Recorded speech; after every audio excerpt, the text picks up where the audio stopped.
Moltes gràcies. Està encès? Se sent, sí. Jo també estic nerviosa, sobretot per l'hora i perquè suposo que esteu molt cansades ja. I el primer que vull dir és que em fa molt feliç ser aquí i que en Ricard ha començat parlant d'això tan bonic que havien construït la gent que fem part d'aquest grup de museus i gènere, i jo doncs ho recalco molt, m'ha fet molt feliç, he après moltíssim i ens hem estimat molt i hem après coses molt boniques i molt interessants. Per tant, moltes gràcies també a l'organització i gràcies a la Marga, que sempre ens acull, que realment és l'amfitriona, i moltes gràcies.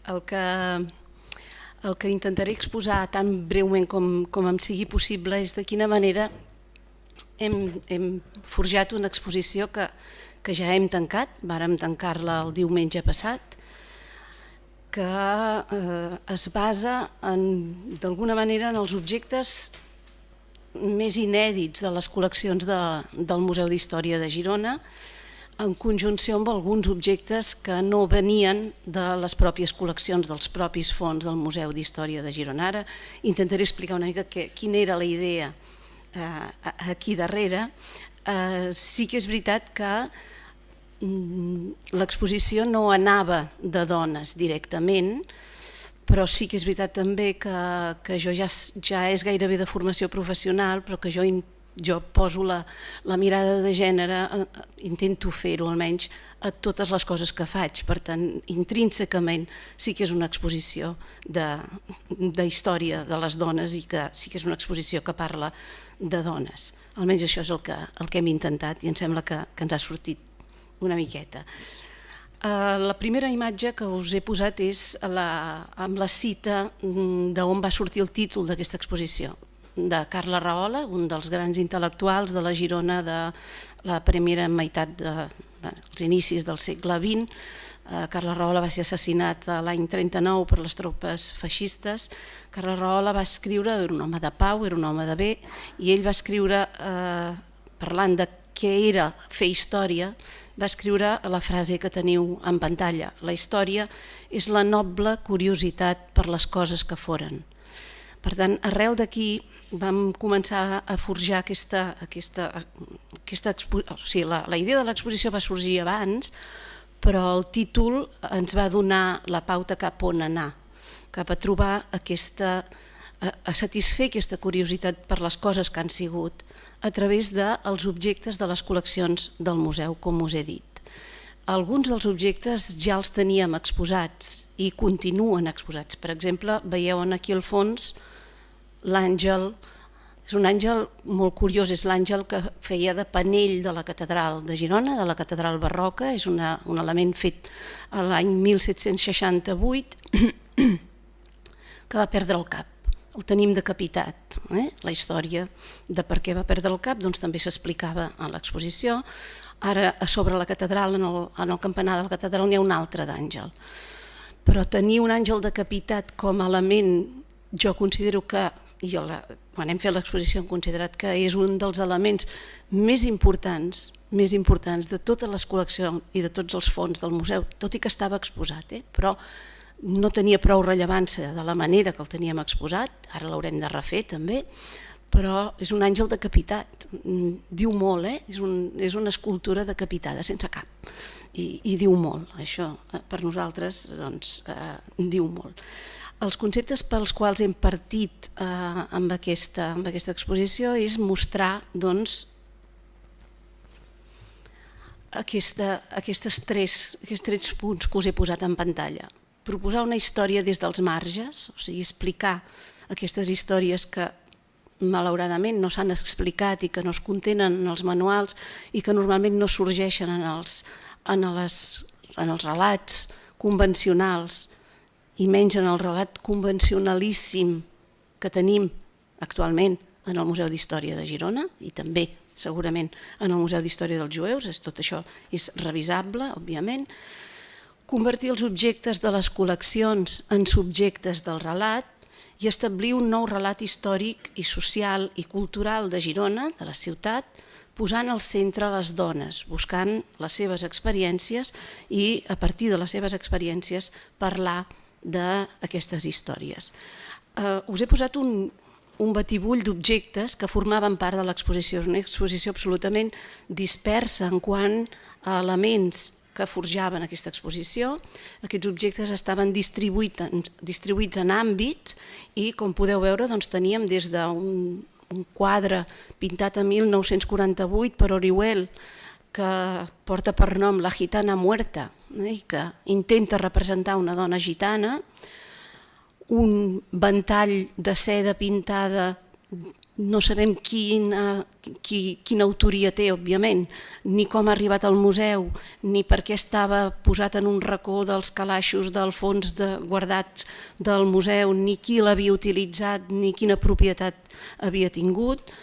Un bombo amb un seguit de boletes a dins que servien per posar els noms, un paperet que servien per posar el nom de les assignatures, això se li donava la volta i es sortejaven les assignatures que sortirien en els exàmens de revàlida en el museu, perquè el museu havia sigut Institut d'Ensenyament Mitjà.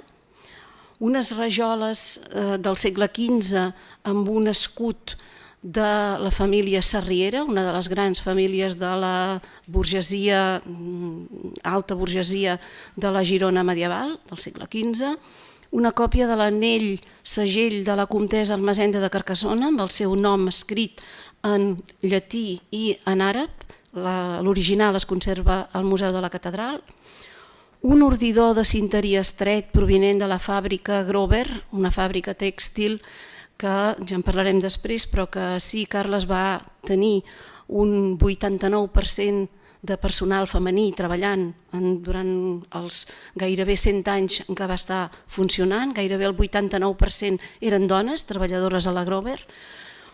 Una partitura d'una sardana, tenim una col·lecció en el museu, una col·lecció important de partitures i particel·les de sardanes.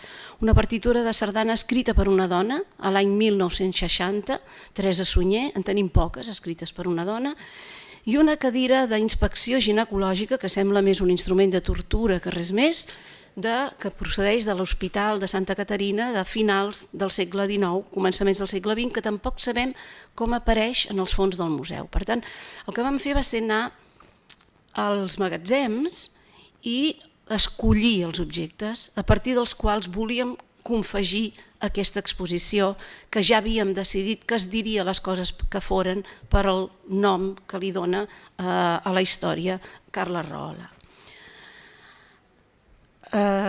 Com vàrem fer aquesta tria, com vàrem escollir aquests objectes? Aquí a la sala hi ha la Núria Romero, que és la culpable de la tria d'alguns d'aquests objectes. La Núria Romero ens va ajudar en la documentació de les col·leccions. Aquí reprenc una mica el que s'ha dit aquest matí i el que ha posat sobre la taula la Lilian, la importància de com documentem els objectes de les col·leccions del museu, i va ser ella que ens va orientar una miqueta dient-nos, un dia me'n recordo que em va venir i em va explicar i em va dir: Sílvia, perdoneu,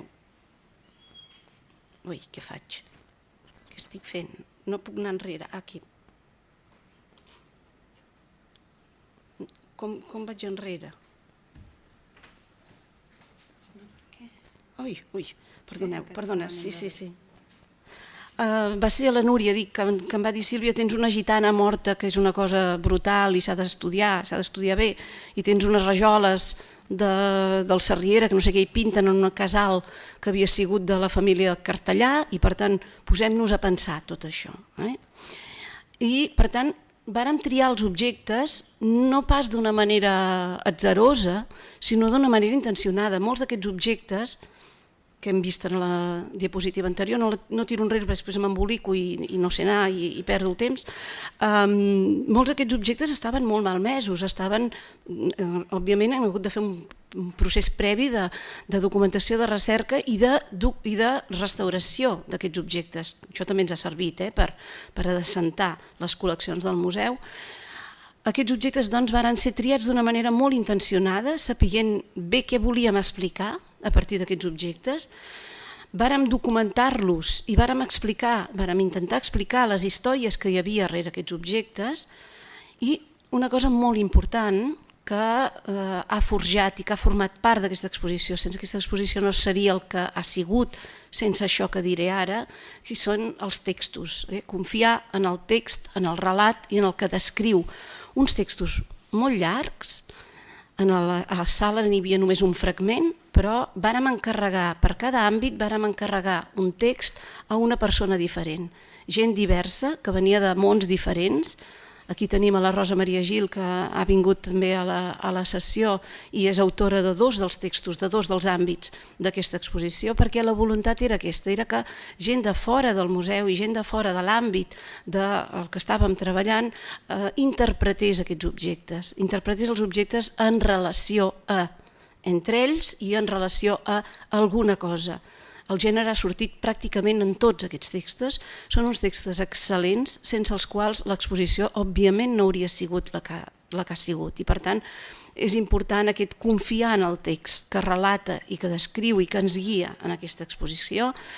Buscàvem la diversitat i la pluralitat, per tant, per això hi ha molts elements que fan referència al col·lectiu de la comunitat gitana o bé a la comunitat jueva o bé elements poc treballats dins de la història convencional o grups socials poc treballats dins de la història convencional. Per exemple, hi ha un àmbit en el qual hem recollit diferents llengües que es parlen a Girona, llengües maternes que es parlen a Girona per gent que ara és gironina però que procedeix d'altres indrets. I per últim el que intentàvem, el que vam aconseguir d'alguna manera amb aquesta exposició és dignificar els objectes de les col·leccions, aquests objectes que estaven malmesos, que estaven abandonats en els magatzems, i per això jo deia aquest matí que per mi era tan important què considerem patrimoni. Els objectes esdevenen patrimoni en aquest sentit, en el sentit en què es dignifiquen, que expliquen unes històries i que realment se'ls considera dignes d'estar en un museu. Nosaltres hem intentat una miqueta tot això. Ara us passaré unes imatges de cadascun dels àmbits. Pot semblar una mica llarg, seré el més breu possible. El que veieu en pantalla és la imatge de l'àmbit i el fragment de text que vàrem triar per posar a sota de la lona forma part del text llarg que vàrem encarregar a totes aquestes autores i autors. Aquí veieu el text curt és un dir. Quan les dissenyadores varen veure que jo volia posar a paret un text de 20 ratlles, em varen dir de tot i no més perquè no varen gosar, però em vaig posar tossuda i vaig dir que volia aquest text. I la veritat és que la gent l'ha llegit i la gent l'ha gaudit, perquè així ens ho diuen en les enquestes. I al costat hi teníem un codi QR que direccionava a una web específica per a aquesta exposició que donava entrada al text llarg. El text llarg era de 4 o 5 folis d'interpretació sobre l'objecte que havíem donat a la persona en concret. En aquest cas, en Francesc Miralpeix Vilamala, professor de la Universitat de Girona, li vam demanar que ens treballés aquest àngel sense cap i ens va fer un text sobre on havia anat a parar el cap de l'àngel en el moment en què, suposadament, una bala de canó francesa del 1809, en el setge que Napoleó posa a la ciutat de Girona, aquesta ciutat 3 vegades immortal, doncs li arrenca el cap a l'àngel i el cap de l'àngel, diu Francesc Miralpeix, baixa rodolant per les escales de la catedral. I llavors ell diu com hauria ser aquella testa que orientava el rumb dels gironins i que evitava que perdessin el nord. És important el text. En aquest àmbit és aquell que us comentava, que hem demanat que diferents persones d'origen divers ens parlin en la seva llengua materna, i les hem enregistrat, ens parlin de Girona i de quina ha sigut la seva experiència a la ciutat de Girona. Hi ha des d'una persona que parla en ucraïnès fins a una persona que parla en suahili. Per tant, són diferents persones, no són totes les llengües que es parlen a Girona, però sí que són aquestes diverses maneres de dir Girona, perquè cada llengua representa una manera de veure el món. En aquest àmbit volíem exposar la idea de Girona. Li vàrem demanar a la Eva Vázquez i li vàrem donar 3 elements. una imatge de Sant Narcís del segle XVIII, el patró de la ciutat de Girona, amb les mosques. No sé si coneixeu la llegenda de Sant Narcís, si no, busqueu-la, no us l'explicaré pas ara, no tenim temps, però és interessant, és una cosa molt nostrada, molt gironina. Sant Narcís amb les mosques, amb una talla del segle XVIII, amb una reproducció a mida molt gran d'una mesutzà escrita en hebreu. La mesutzà és el petit pergamí que es posa a les llindes dretes de les portes habitades per famílies jueves i que s'ha de tocar cada vegada que s'entra i que se surt de casa, recordant el precepte diví: Shema Israel, escolta Israel, el Senyor és el teu Déu, el Senyor és l'únic. Per tant, Sant Narcís, el patró de la ciutat, la comunitat jueva, importantíssima a Girona, i una coseta molt petitona aquí, que és la imatge, el rostre del sepulcre de la reina, de la comtessa Ermessenda, i aquí dins de la vitrina hi havia la reproducció de l'anell que us he ensenyat en la segona diapositiva. Eva Vázquez, que també escriu aquest text, ens diu, quan li demanem que parli de la idea de Girona: Ermessenda em dic, i tot un món es posa dret. I entrem en la història a parlar de la presència de les dones. Aquí tenim l'ordidor, amb una fotografia de la fàbrica Grover, en la qual s'hi veuen dones treballant. El 89% eren dones que treballaven a la Grover. L'ordidor de cinteria estreta el feien anar, el manaven bàsicament les dones, el varen posar en relació, no es veuen aquí, amb un didal i unes agulles de cap que varen sortir en unes excavacions al Call de Girona, concretament a l'espai del Museu d'Història dels Jueus, i que ens parlaven de la feina de costura domèstica, de la feina de teixir en l'àmbit domèstic. La Cristina Massanés, en aquest àmbit que vam titular de fil de drap, de seda i de botons, ens parla d'elles, dient que eren elles qui teixien paraules, escrivien fils, ordien textos, cosien verbs i trenaven vides. Aquest àmbit me'n vaig ocupar jo i vaig treballar les rajoles que us he esmentat abans. Aquestes rajoles varen sortir en l'espai que ocupa actualment el museu. El museu en època medieval havia sigut el casal familiar de la família Cartellà. Els Cartellà eren un dels grans capitostos del patriciat gironí i no enteníem, quan vàrem trobar les rajoles amb l'emblema del Sarriera, no enteníem què feien aquestes rajoles allà. Això ens va ajudar la Núria, ens va donar la línia.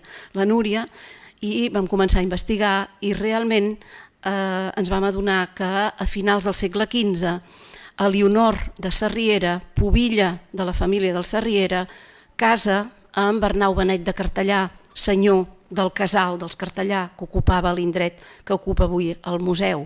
I en un moment concret de la seva existència, de la seva vida en aquell casal, i això és una hipòtesi, però és una hipòtesi raonada, deia Georges Duby, que quan fas història t'està permès somiar sempre i quan tinguis documents que corroborin els teus somnis. Anirem per aquí. Aquesta hipòtesi ens fa dir, em fa pensar a mi, que Elionor de Sarriera va voler deixar empremta i va fer posar rajoles en les seves estances amb l'emblema de la seva família, de la família del Sarriera, la seva identitat.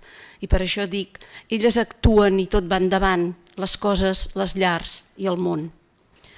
En aquest àmbit, treballat per la Rosa Maria Gil, Ciència per la vida, recollim alguns dels objectes que formaven part de les aules de ciències de l'antic Institut d'Ensenyament Mitjà, aquell que us he explicat abans amb el bombo. Tenim la història documentada de l'Institut d'Ensenyament Mitjà des de finals del segle XIX i inicialment, en els primers anys, només tenim documentades 4 noies que es formen a l'Institut.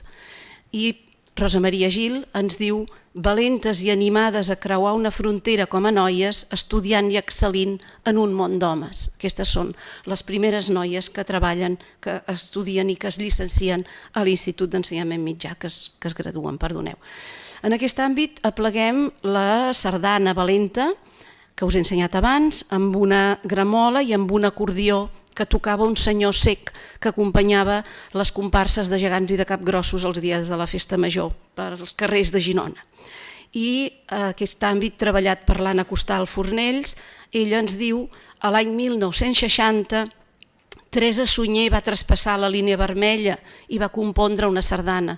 Com us he dit abans, de totes les partitures i particel·les de sardanes n'hi ha molt poques dels anys 60, cap aquí una mica més, que hagin estat composades per dones.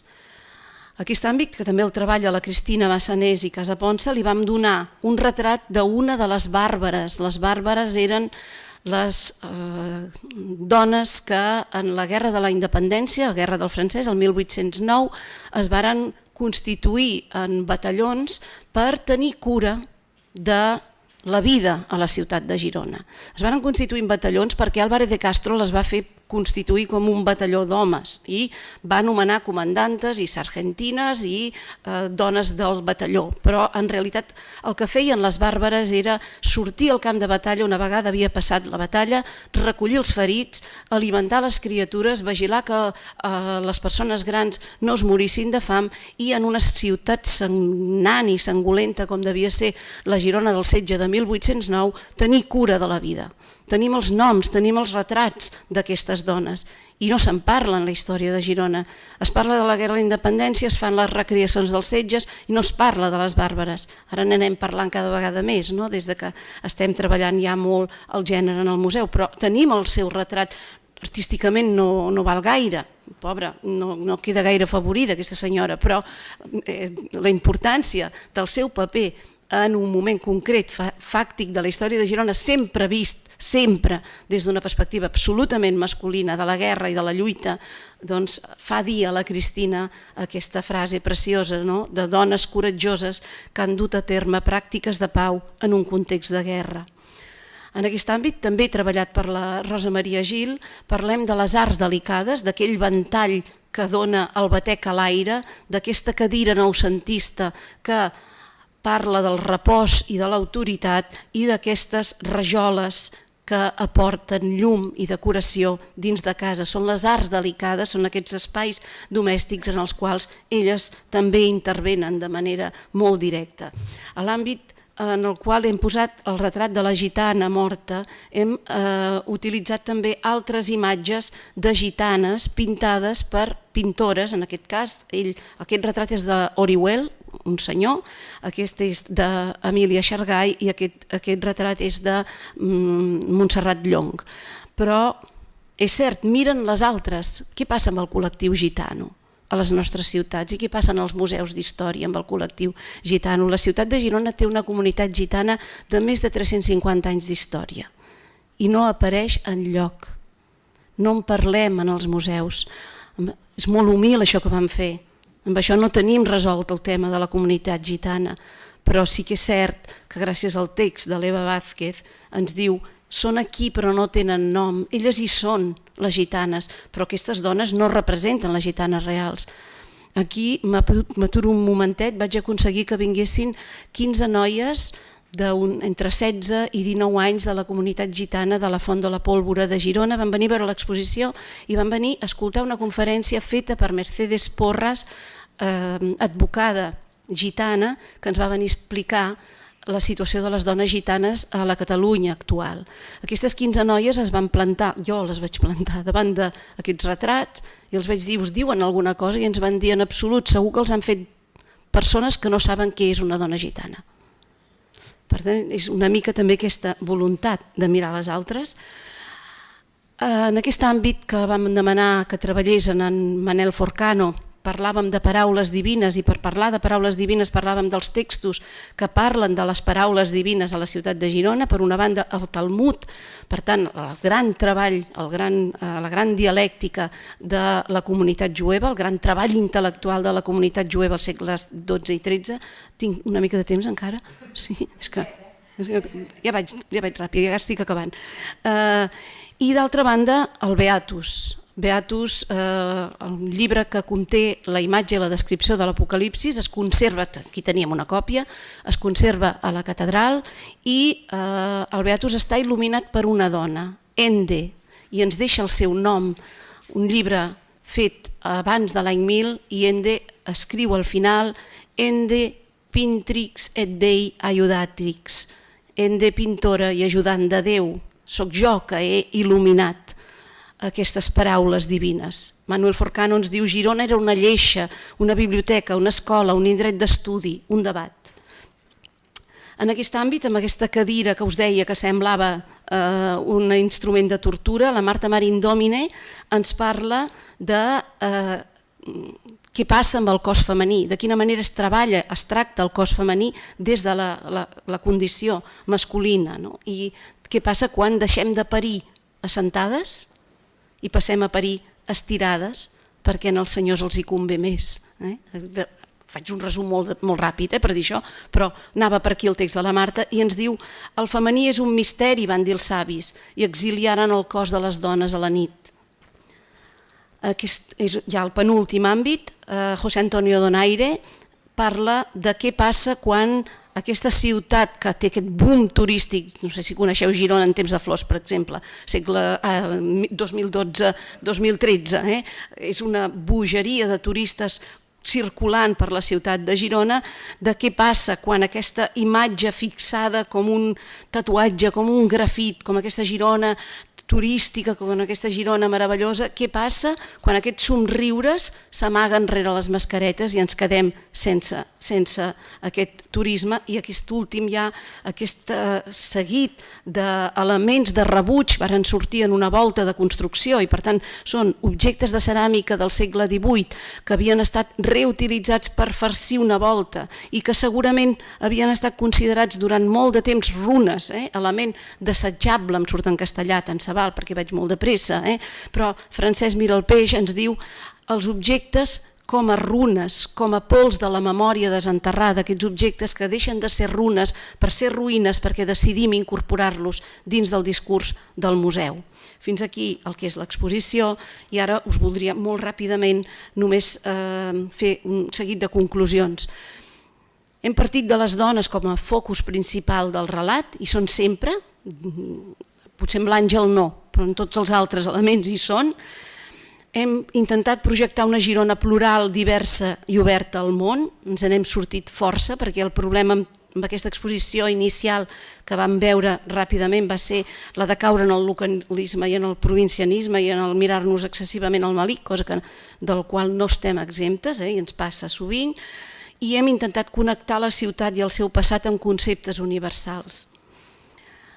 Hem parlat de dones, d'històries i de Girona, hem trobat les persones darrere dels objectes, hem explicat altres històries de la ciutat, hem connectat i hem fet feliç molta gent. Per mi és molt important això. Llegim les enquestes i les enquestes ens diuen: m'he sentit feliç, m'he identificat, la meva àvia havia treballat a la Grover, he vist l'ordidor, he sentit que parlàveu d'ella, el meu avi era en Tinet que tocava l'acordió, jo coneixia la Teresa Sunyer que va escriure la sardana, la meva mare havia anat a l'institut i s'havia graduat en allà i per tant totes aquestes coses també ens han ajudat a connectar i a fer feliç el públic que ens ha visitat i hem après i hem sigut molt felices fent l'exposició. Per mi també és molt important això.